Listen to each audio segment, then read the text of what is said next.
People from the Indian background would know much about this. I am not going into the historical aspects of this person, but there was a king, Chhatrapati Shivaji Maharaj, you know. Shivaji, who was a great king or an emperor, who's, kind of acquired a tremendous amount of respect for his administration, for his bravery, for his courage and his strategy of how he fought in those times.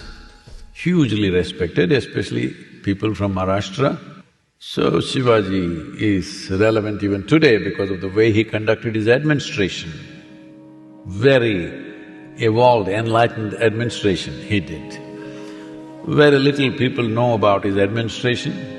Generally, they know only about his battle strategies, which are admired and appreciated. But the most important thing was his administration.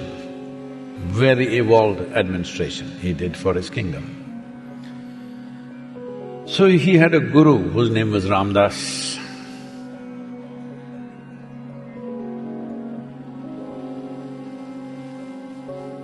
One day Shivaji was standing in the balcony of his palace.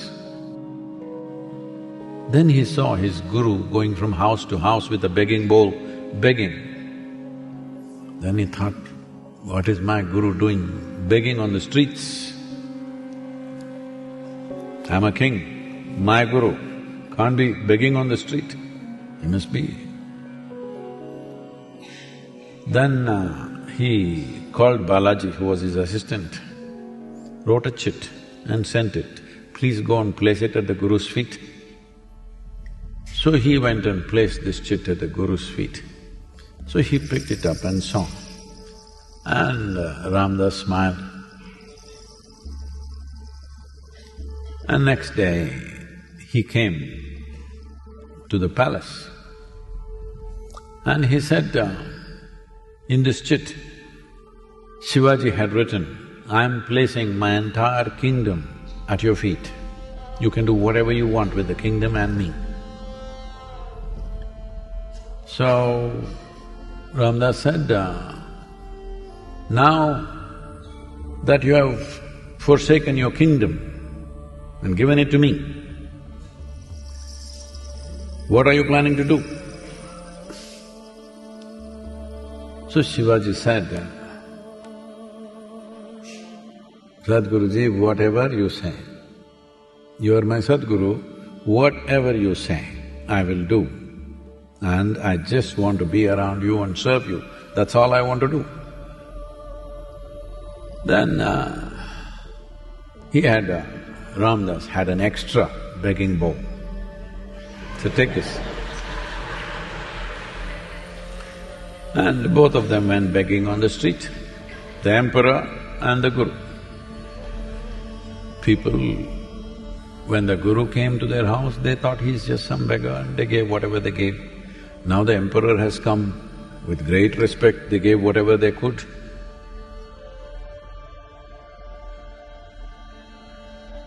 It's only now that if a beggar comes home, people are putting cooked food, leftover food, all kinds of things. But in this culture that was never done in the past, they only gave ingredients, rice, dal, like this. So it's for them to go and cook their food and eat. So after their begging rounds were over, they went near the river and the guru prepared a small meal, a simple meal out of whatever ingredients had come that day. And after he finished eating, what was left over, the king, the Shivaji, no more a king, ate.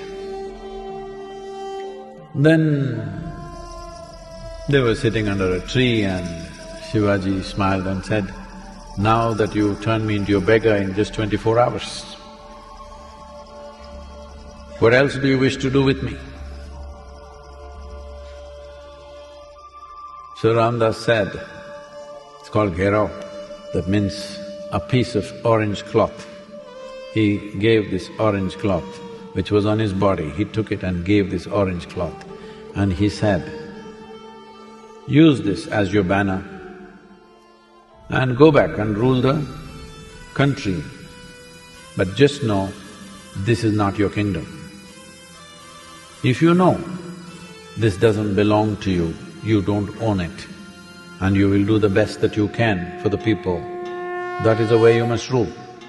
So Shivaji always used the orange cloth or the orange flag as his banner, and he administered his kingdom in a most enlightened way possible to run a kingdom. Why I'm telling you this story is, Shivaji rose in his stature, lives in the hearts and minds of this country because he lived in grace. He fought battles, many, but absolutely balanced, never in anger, never in hatred, never lost in anything, just doing what is needed. Grace is the greatest empowerment that you can have. Once grace enters your life, every little thing is, how do I become available to grace? Grace does not mean it's coming from one direction somewhere. As gravity is, grace is, but in a much bigger dimension, because gravity works only to a certain distance. Grace is the basis of the creation. But you won't be available to it if you have strong walls of individuality. If you become dispassionate, slowly the walls will dissolve. Now, it breathes grace. Everything in you breathes grace.